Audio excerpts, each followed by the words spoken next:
Greetings, brothers and sisters from the four corners of the world. I hope everyone is having a blessed beginning of your Holy New Year and Passover, Feast of Unleavened Bread, measure of Milo. All right, let's begin. The shield of faith. So many things are going on in the world, wars, but I really, and numerous things, finances and different things like that, AI, right? But I really want to focus on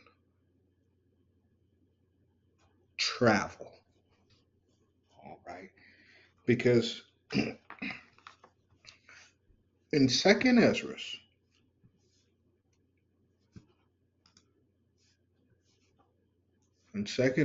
chapter 16, it mentions something very interesting that a lot of people, or excuse me, chapter 15, I apologize. Chapter 15, it mentions something that many have had in speculation for so long. And this is Second Ezra chapter 15, verse 17, and it reads, "A man shall desire to go into a city and shall not be able." Now, we understand that once the mark of the beast comes and this full system, you are where you are.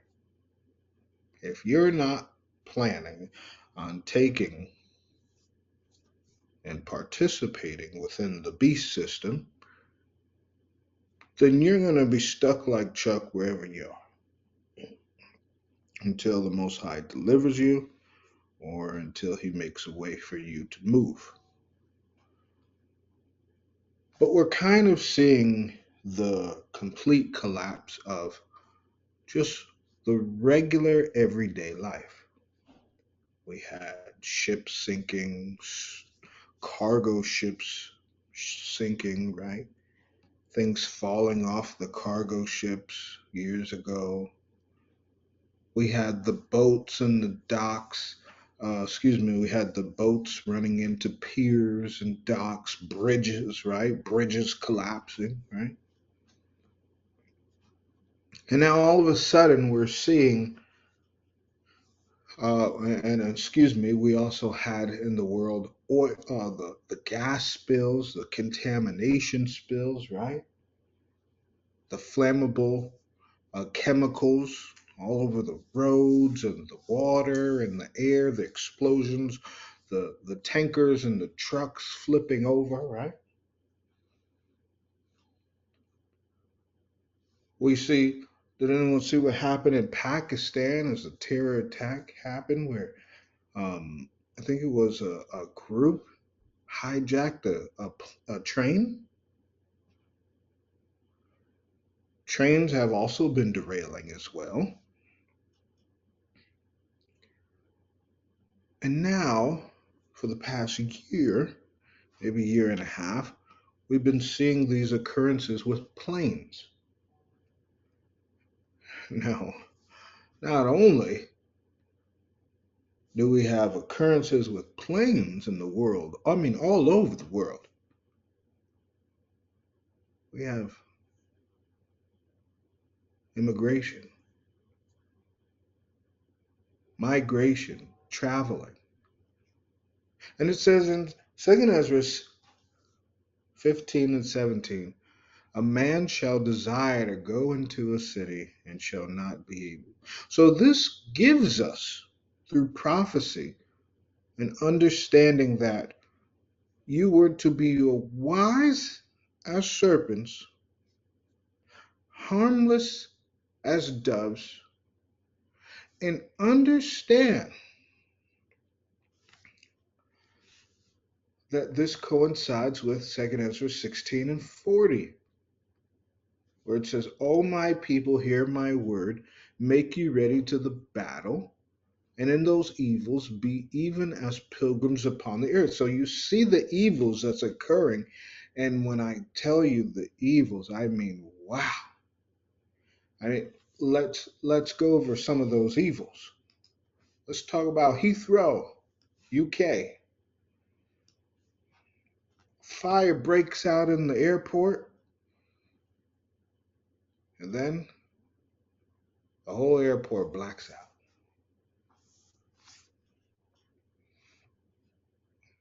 The busiest airport in the UK, in Europe, so to speak.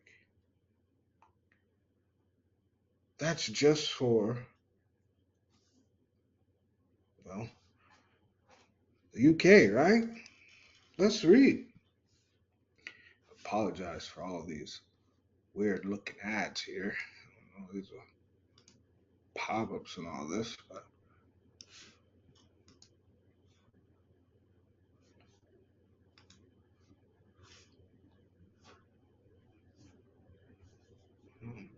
I apologize. I don't know what's going on.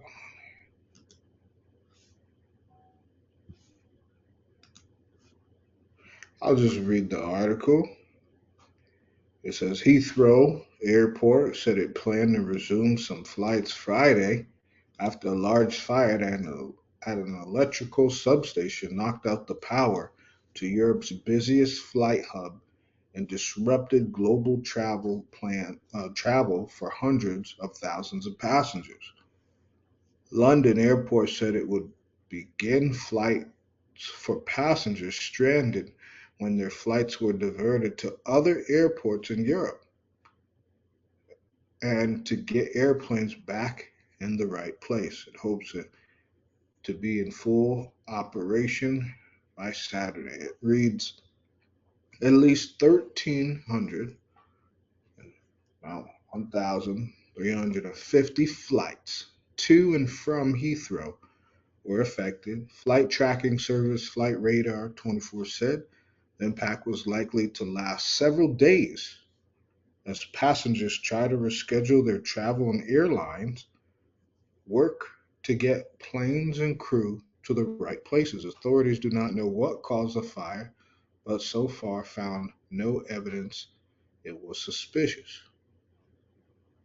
Residents in West London describe hearing a large explosion followed by a fireball, clouds of smoke when the blaze ripped through the electrical substation near the airport. Some 120 flights were in the air when the closure was announced, with some turned around. So imagine flying and then you going into this airport. That's your destination. Your job is waiting for you, your family, a loved one. And they say, oh, well, because we had this situation, we're not allowing anyone to land at this airport. And it says others diverted to Gatwick outside of London, Charles de Gaulle Airport near Paris, or Ireland's Shannon Airport. Tracking services showed. Lawrence Hayes has three-quarters of the way to London from New York when Virgin Atlantic announced they were being diverted to Glasgow. You're talking about a test, right? This is a trial and error. And praise the Most High, no one was injured. But what you're going to start seeing is airports shutting down. Pay attention now. Because first it was the crazies on the airport, then the wings were catching fire, people were opening the emergency doors on the airport, right? Pay attention. I strongly suggest, brothers and sisters, if you wanted to get out of certain locations, you better prepare to do such. We are called as followers of Christ to discern all things, to not be ignorant for large or small matters. Now, if the Holy Scriptures then told us to be as pilgrims in evils, and then you start to see flights affected, what do you think is going to come? Keep this in mind.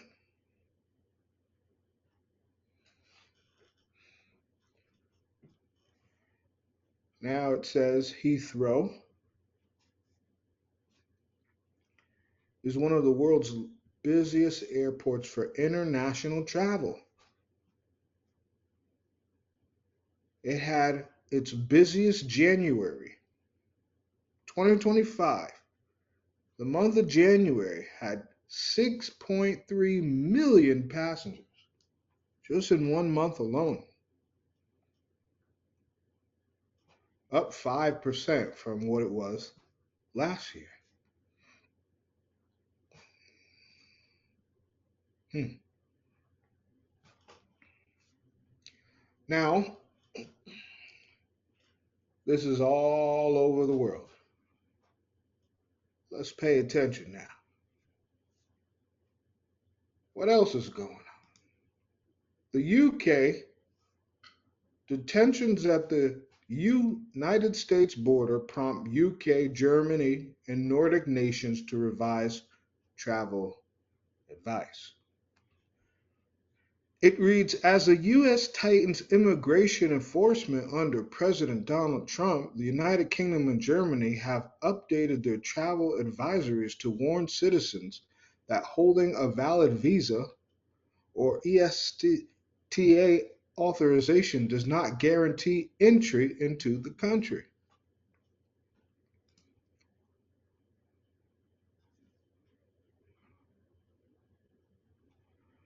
It reads, the updated guidance follows a series of detainments involving European travelers who were denied entry at U.S. borders. European travelers,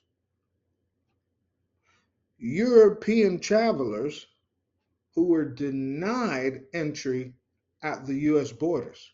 Some even arrested or held in detention before being sent home. Among the incidents, two German nationals were stopped at the southern border earlier this week. And this article is 21 2025 of March.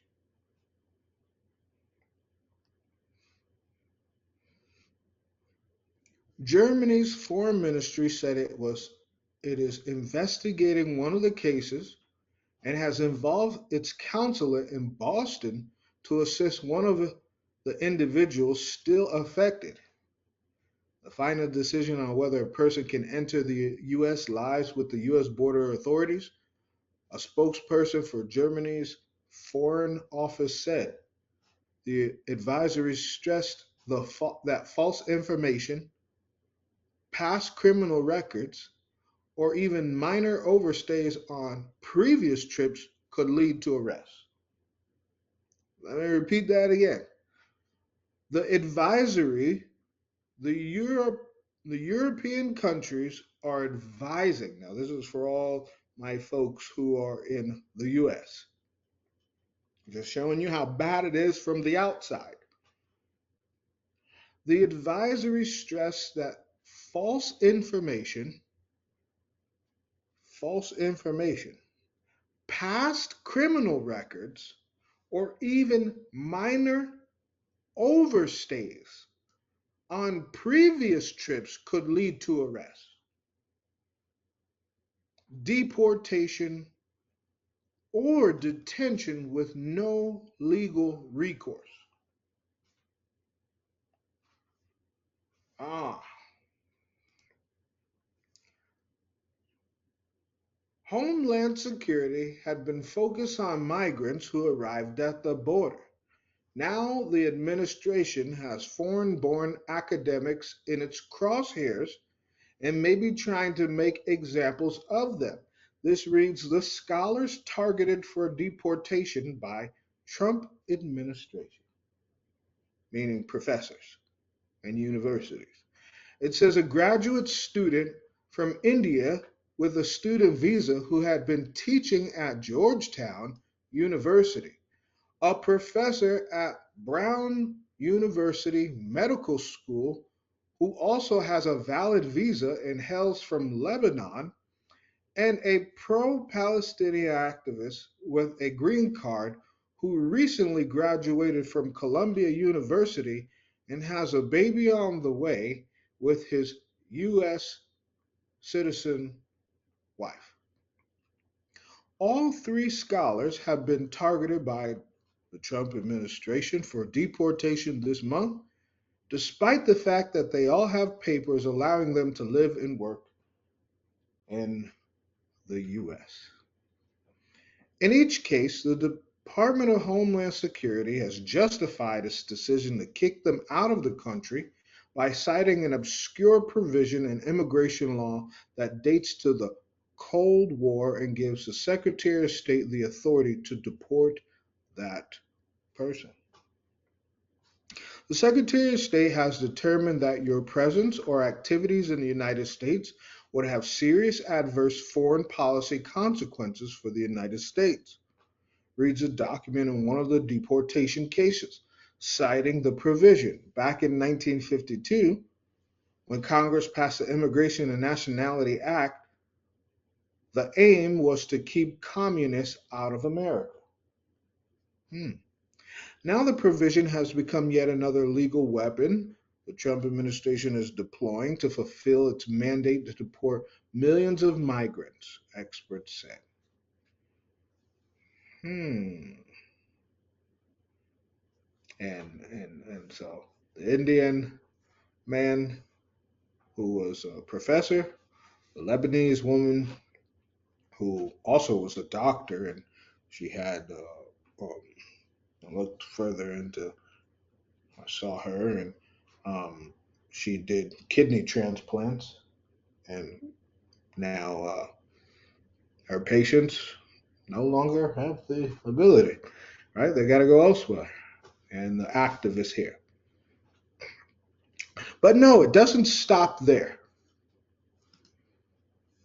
Soccer coach Real Madrid tattoo got himself sent to a Salvadorian prison. You cannot make these things up. One of the Venezuelan one of the Venezuelan migrants deported to El Salvador last weekend was mistakenly identified as a gang member because of his tattoos,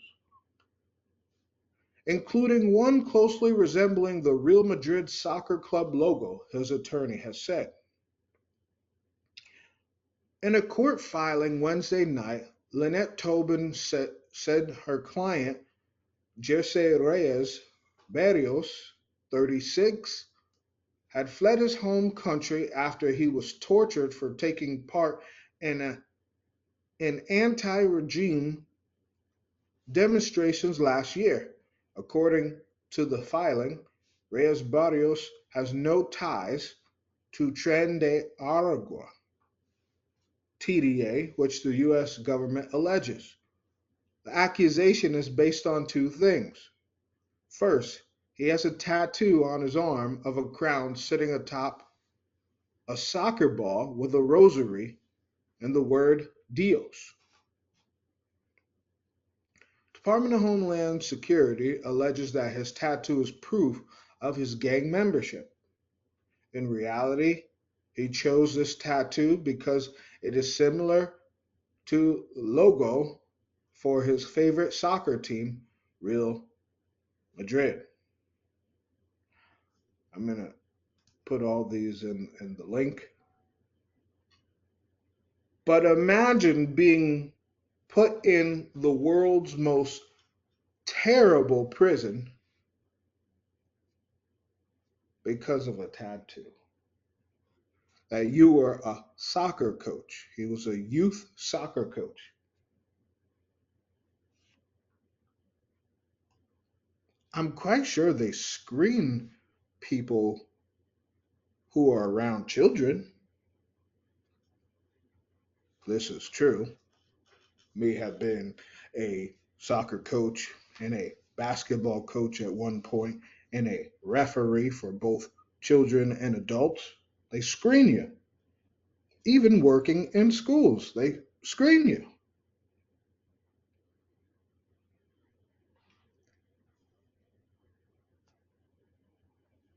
A soccer coach.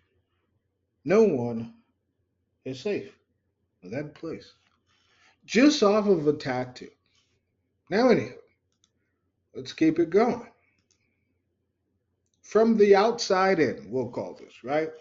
British cartoonist locked up in Tacoma, Washington. Washington, beautiful, by the way.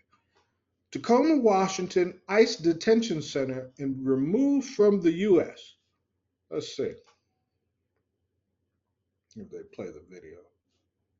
Your dedicated Cintas service rep. I'll mute it for the for the for the for the commercial there. Excuse me. You could make these things up. Here we go. The British woman detained by ICE for weeks in Tacoma has been released and is now back home in the UK. Rebecca Burke got caught up in a visa mix-up, leading to her detention for about 3 weeks. This all started when the 28-year-old backpacker tried to enter Canada from the US, but she didn't have the proper paperwork, so Canada sent her back to the U.S. But when she tried to re-enter the U.S., she got arrested. Reportedly, after telling agents she was planning on working to pay for accommodations, she needed a work visa for that, but she was on a holiday visa. ICE tells Fox 13 all individuals in violation of U.S. immigration law may be subject to arrest, detention, and removal from the U.S. regardless of nationality. They ain't out here playing.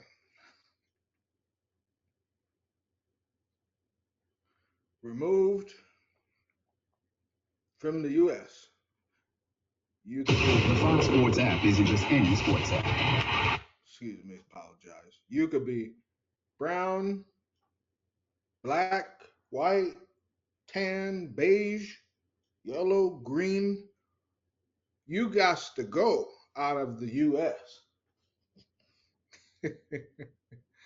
You got to go. But it gets worse. French scientists denied U.S. entry after phone messages state he was critical of Donald Trump found on his cell phone.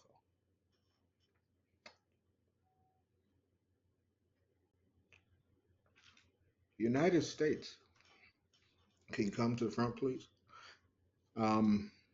You are not in a safe space right now. French scientists denied U.S. entry after phone messages critical of Trump found. It says France's research minister said the scientist was traveling to Houston for a conference when his phone was searched. I had no idea they could do that. Sounds like invasion of privacy.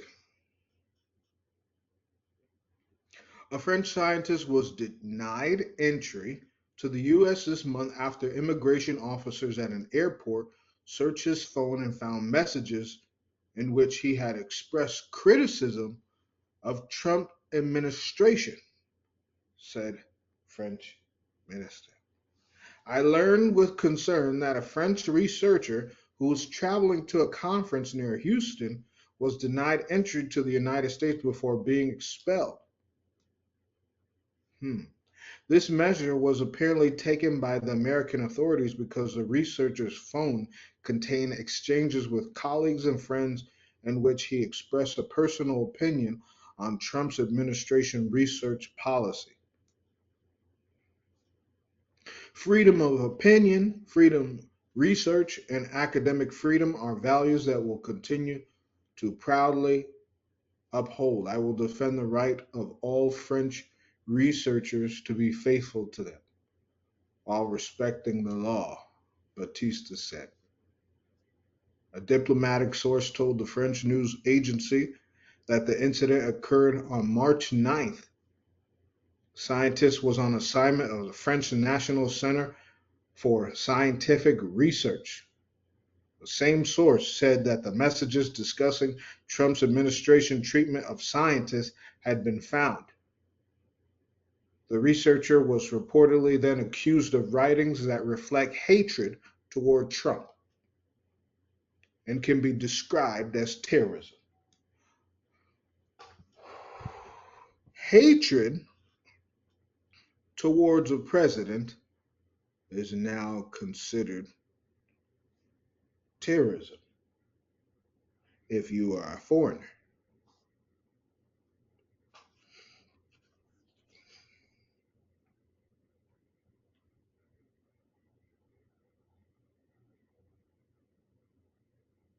Can you imagine what's in store for the people who live there once all this shenanigans is over about the US is trying to hit the point, we don't want you here anymore. We don't care what nationality you are. We got things to do, and unless you can bring big money, we don't want you here. It says another AFP source said that the US authorities accused the French researcher of hateful and conspiratorial messages.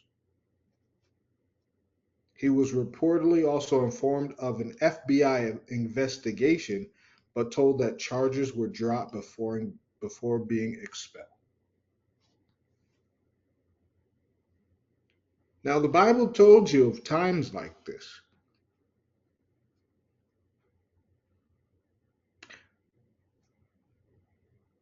And it's here. The Bible told us of times like this, and it's here. German man with green card violently interrogated by U.S. border officials. I'm going to say this once again. It doesn't matter if you're black, brown, white, blue, green, yellow, turquoise. Everyone can be a target. It says Berlin checking if U.S. immigration policy has changed after Fabian Schmidt becomes third German to be detained. Berlin is investigating whether U.S. immigration policy has changed after a German national who was a permanent U.S. resident, was detained and violently interrogated. Fabian Schmidt, 34, is being held at a detention center in Rhode Island after attempting to return to his home in New Hampshire after a trip to Luxembourg. His mother, Astrid Sr., told the Boston headquartered public broadcaster WGBH News that her son had been violently interrogated at Boston's Logan Airport for hours, stripped naked, and put in a cold shower by two officials. What is going on? A German government spokesperson told Euronews it was aware of the case and those of two other German citizens who were detained when attempting to enter the US and who have subsequently returned to Germany. We have recently become aware of these three cases in which German citizens were unable to enter the USA and were detained for deportation when they entered the country. Two of the three cases have been resolved, Fisher said, adding that the German government was monitoring the situation and liaising with the other EU countries to assess if there were isolated cases or representative of a change in American immigration policy. So even the other countries, even the European nations, what are y'all doing? What is going on? So now you see why they are issuing travel advisories. What's going on over there? It says senior minute member, that's his mother, Astrid Sr., told the U.S. broadcaster that immigration agents had put pressure on her son to give up his green card. Hmm. He had been placed on a mat in a bright room at the airport with little food or water and denied access to his medication for anxiety and depression. Terrible, terrible. Smith, who is an electrical engineer, had been returning to the U.S. on the 7th of March. His mother did not hear from him until the 11th of March when he was transferred to the hospital after collapsing.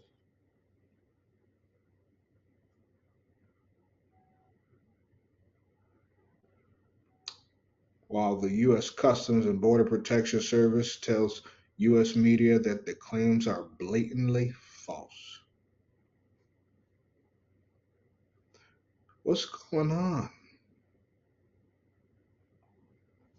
If they do that to people coming from the outside, and a lot of those who voted, which I said we team Christ, a lot of those people who voted, you don't see them making any TikToks, any Instagrams, any Twitters about anything they're doing right now. Do you think about that?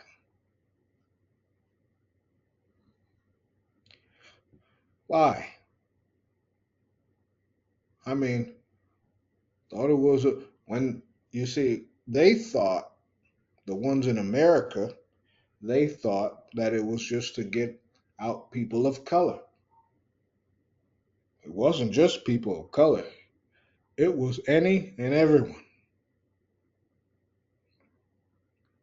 who was opposed to what's occurring.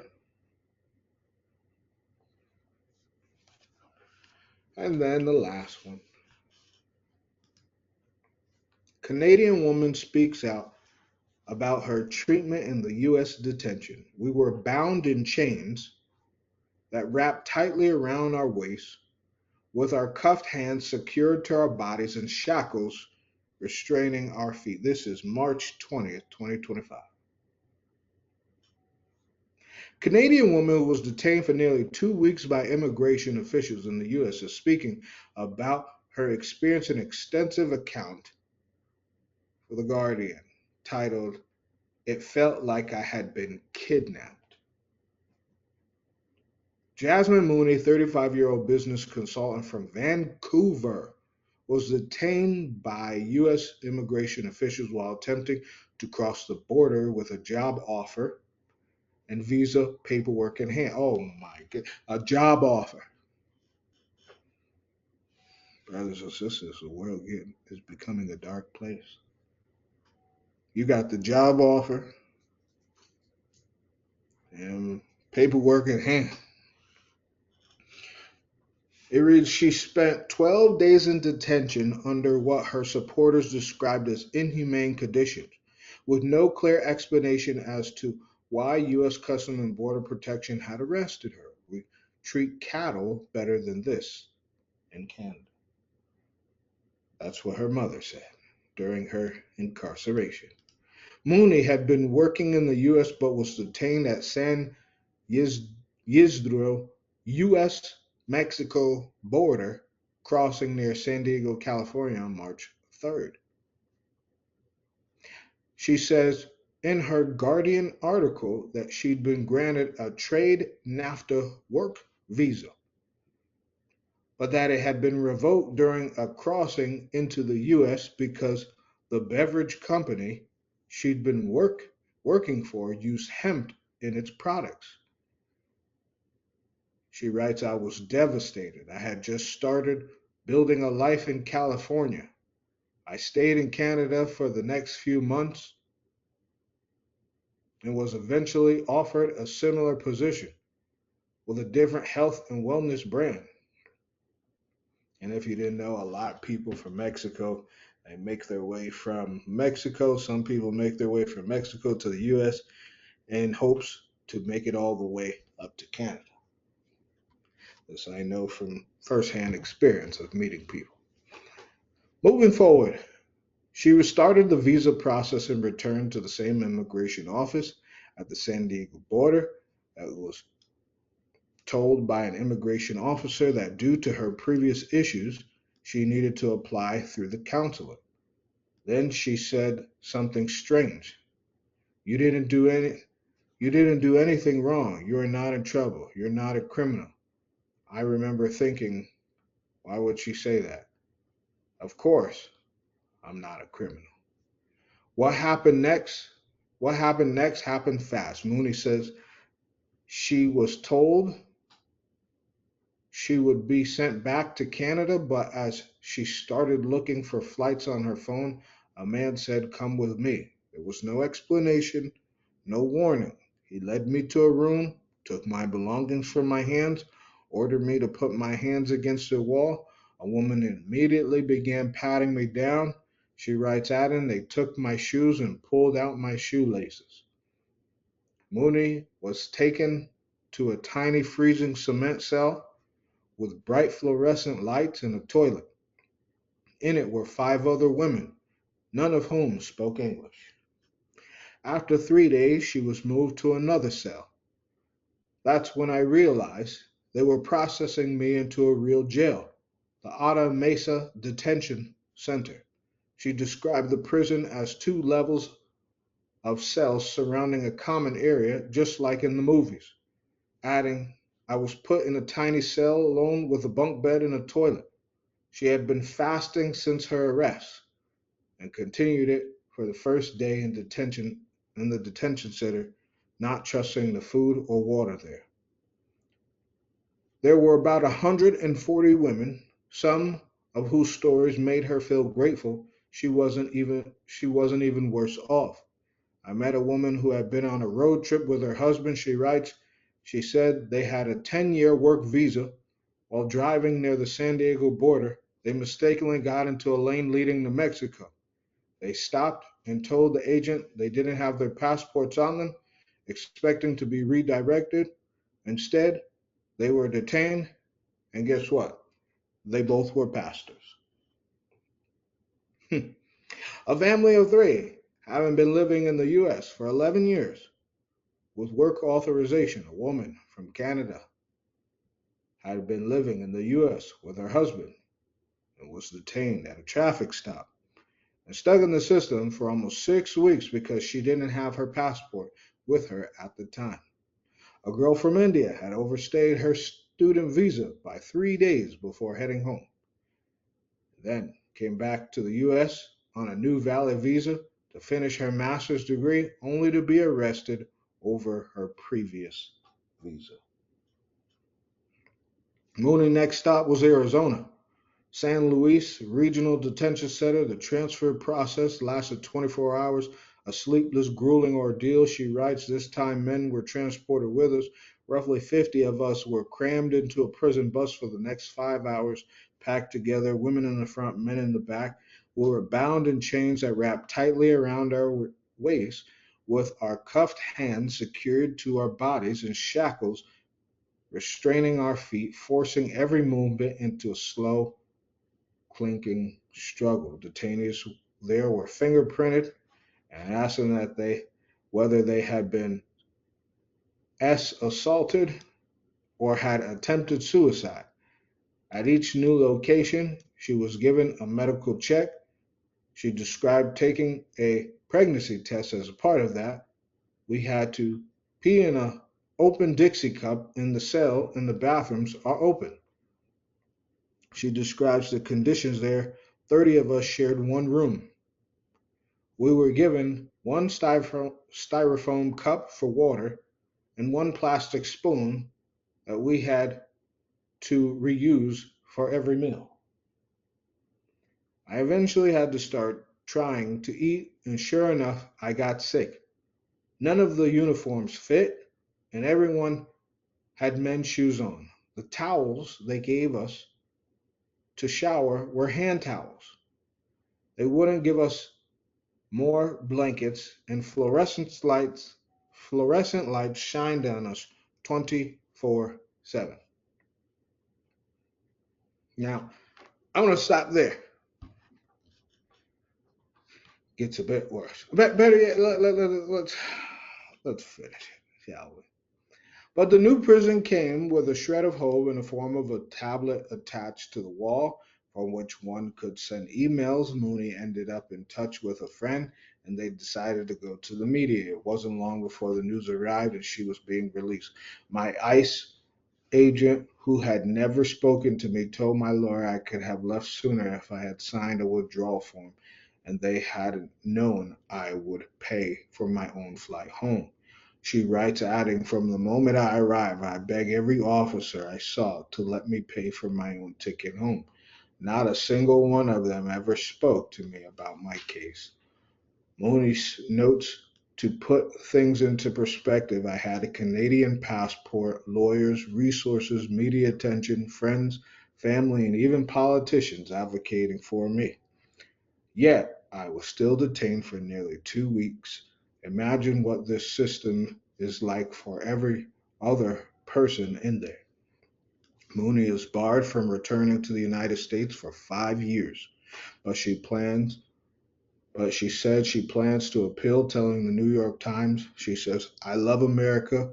I love my friends there. I love the life I was building there and the opportunities. Full stop.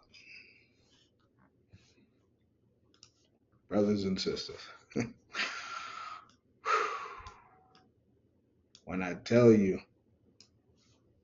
things are happening where you have no idea. Things are happening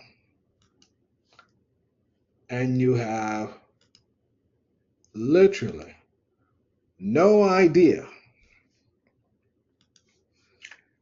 I'm going to tell you this. Faith, your faith got to be on an entire another level.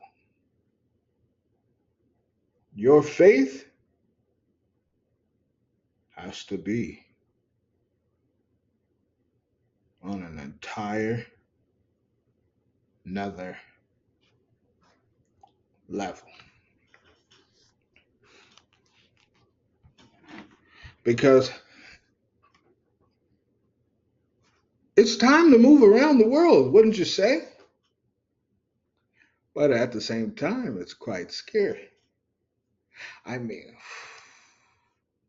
imagine having all the documentation you need just to be said, hey, come with me for the next 2 weeks.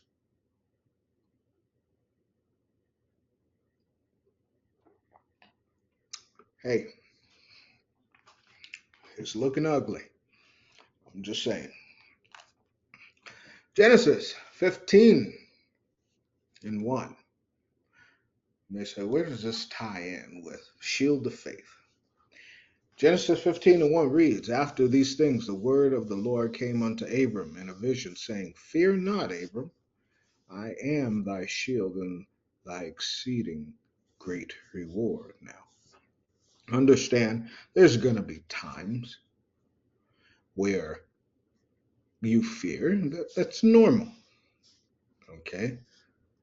But you shouldn't live in complete fear. And when that spirit of fear comes upon you, it's time to fast and pray. Even, I would suggest, per se, maybe fasting as you're going on an airplane, should you be traveling, and the day before, since there are so many demons within traveling. Y'all be careful out there. Y'all be careful out there. But nonetheless, remember that if you've done right, the Most High wants to give you a great reward. And if you've done right, the Most High is your shield. But do keep in mind, First Peter. Some of you may say, "Oh, this will never happen to me." Some people wouldn't believe that. Okay, I hope it never happens, Sandra. But the reality is, it is happening. That's the reality, brothers and sisters. The reality is, it's happening, and there ain't nothing you or I could do about it. That's just how the cookie is crumbling. Okay? That's it.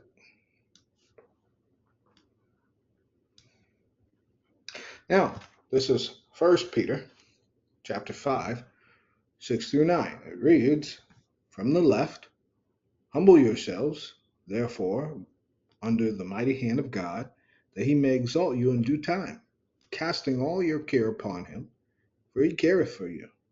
Be sober, but also be vigilant, because your adversary, the devil, as a roaring lion, walketh about seeking whom he may devour. Whom resist steadfast in the faith, knowing that the same afflictions are accomplished in your brethren that are in the world." Now, this is the 1966 King James from verse 6. It reads, "Bow down then before the power of God now, and he will raise you up at the appointed day. Unload all your worries onto him, since he is looking after you." It reads, "Be calm, but vigilant, because your enemy, the devil, is prowling like a roaring lion, looking for someone to eat. Stand up to him, strong in faith and in knowledge that your brothers all over the world are suffering the same things."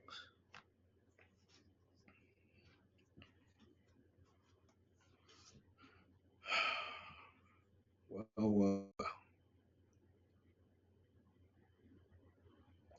well, well, well.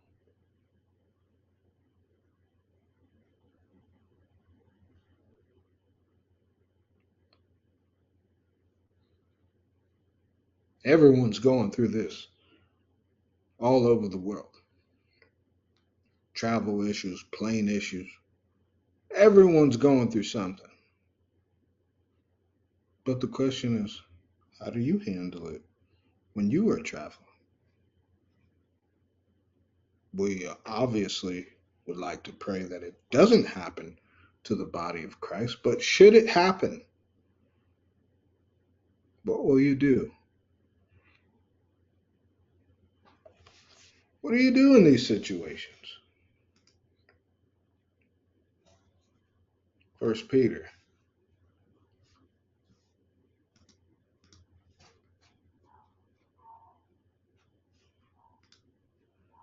This is chapter 1, verse 2 through 7. It reads, let me get to the side here. Thank you for your patience.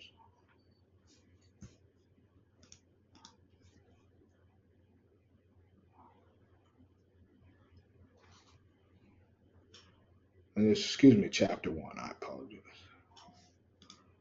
It's chapter 1, verse 2 through 7. All right. It reads, "Elect according to the foreknowledge of God the Father, through sanctification of the Spirit, unto obedience and the sprinkling of the blood of Yeshua Christ. Grace unto you and peace be multiplied. Blessed be the God and Father of our Lord Yeshua Christ, which according to his abundant mercy hath begotten us again unto a lively hope by the resurrection of Yeshua Christ from the dead, to an inheritance incorruptible and undefiled, that fadeth not away, reserved in heaven for you, who are kept by the power of God through faith unto salvation, ready to be revealed in the last time. Wherein ye greatly rejoice, though now for a season, if need be, ye are in heaviness through manifold temptation. So we're going to come manifold, which means destined temptations, destined trials. That the trial of your faith, being much more precious than of gold that perisheth, though it be tried with fire, might be found unto praise and honor and glory at the appearing of Yeshua Christ. Hmm.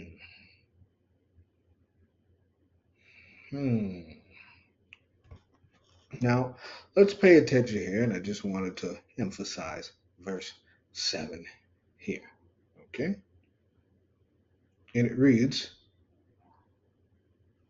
This is a great, this is a cause of great joy for you, even though you may for a short time have to bear being plagued by all sorts of trials, so that when Yeshua Christ is revealed, your faith will have been tested and proved like gold, only it is more precious than gold, which is corruptible, even though it bears testing by fire.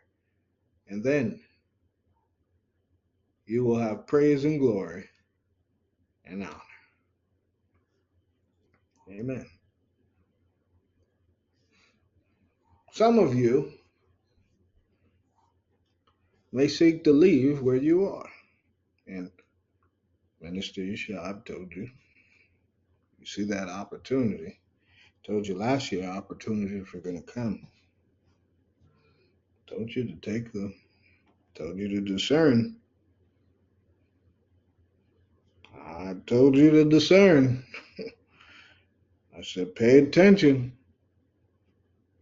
I also taught you not every opportunity is an opportunity from the Most High. Now, at points like this, people tend to get nervous and scared. So they believe that every opportunity is an opportunity from the Most High. I mean, let's take that simple understanding. If every opportunity was from the Most High, which it's not, but let's say if the Most High said, okay, my child, my son or my daughter, it's going to flood. I'm going to send you a boat, okay, just a small little boat, and I'm going to send a cruise ship.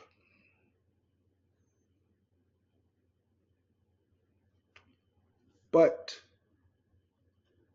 when you start to smell the rain and see the rain at your feet, and you can make puddles with it, I'm going to send the boat. But when the water is up to your chest, I'm going to send the cruise. Some of you will take the boat, not realizing that you can't survive a flood in a little boat. Can you? Where do you think they got cruise ships from? They got it from Noah's Ark. It was one massive cruise ship. But because a little pressure comes, you get scared. You get nervous instead of seeking answers from the Most High, seeking your discernment from the Most High, saying, all right, Most High, what is it that you want me to do? When do you want me to jump? Let me know. Because some people in the world, they often say, okay, I'm just going to wait for my perfect time. And I'm just going to be real. There is no such thing as a perfect time. The only perfect time is the Most High's time. Because if the Most High offers you something and you turn it down, you best believe you ain't getting another shot. That's the truth. That's the reality. But you have to understand, while you're waiting for that cruise ship, it is testing your patience because you see the water rising up past your knees. And you're like, Most High, I don't know how to swim like that. I don't know how to swim. And yes, you don't know how to swim because neither did Noah, right? How can you learn to swim when there is no water of that sort? No one's thinking about swimming, right? Think about that. No one was thinking about swimming now, were they? Mm-mm. I'm just saying.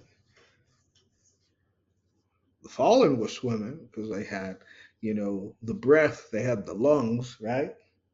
They would be up under the water, the mermaids, right?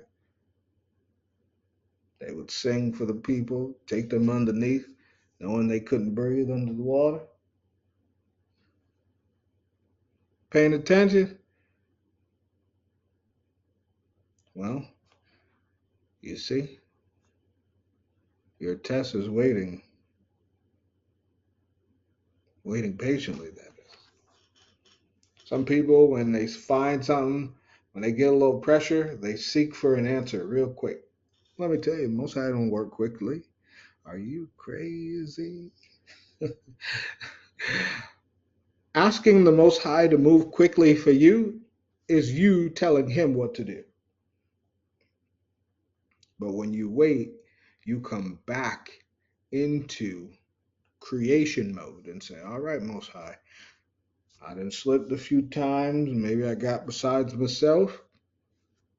It's my time to be humble.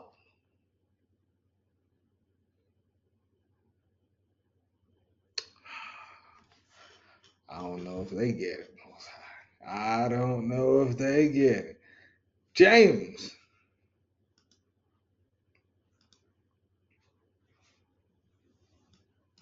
I hope they do. Because the Bible don't lie. We got the book of James, chapter 1.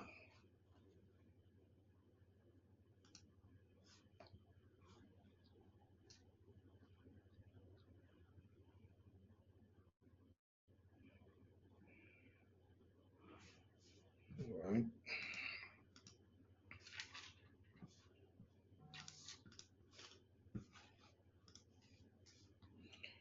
James chapter 1, 2 through 4 reads, My brethren, count it all joy when ye fall into diverse temptations, knowing this, that the trying of your faith worketh patience. But let patience have her perfect work, that ye may be perfect and entire, wanting nothing.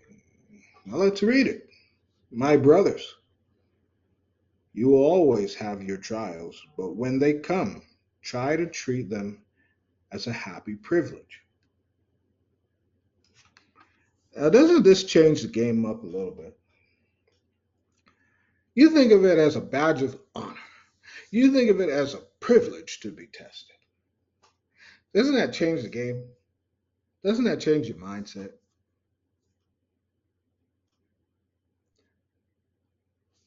I don't know. It does to me, right? Anywho, you understand that your faith is only put to the test to make you patient. But patience, too, is to have its practical results so that you will become fully developed, complete, with nothing missing. Man, look what they have stole from the Bible. Isn't that beautiful? So, patience, because something is not happening, it means that you're not ready, which means the Most High is trying to make you ready for that grand thing. Oh, what a beautiful father he is. Isn't that beautiful? Hmm. Trials and tribulations coming.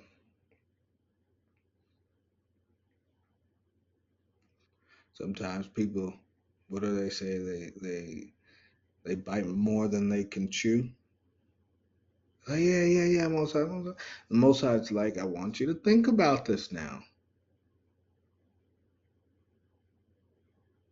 because I would have you do things decently in order, right? Notice how Satan gives you the detour. Most High makes you wait. Anyone notice that? Satan gives you the detour. Oh, this will just be for a few months. Oh, it'll just be for a year. Just for a little time. But the Most High says patience is a privilege to become fully developed and complete. Wow. Wow. Wow. Right?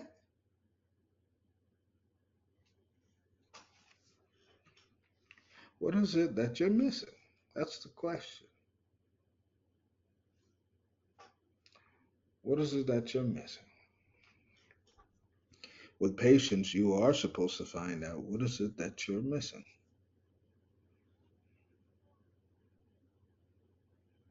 Now, a lot of people think, I'm missing X, I'm missing Y, I'm missing Z. What you're missing is the conversation with the Most High. What you're missing is patience. What you're missing is sacrifice.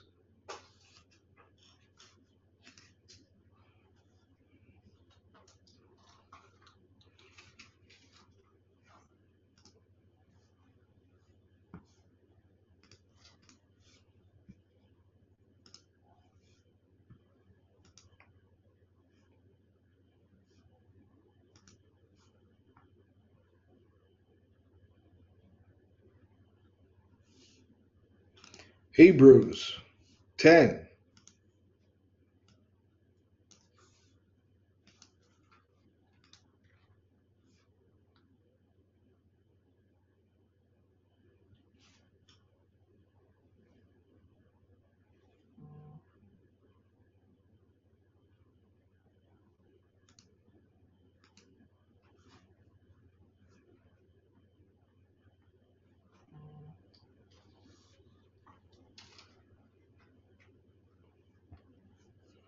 Give me 1 second here. My eyes looking a little off here. I know Hebrews in there. Some of these are taken out here.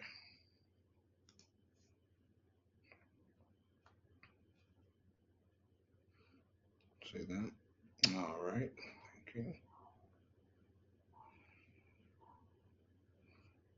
Hebrews 10. We're going 30 to 39.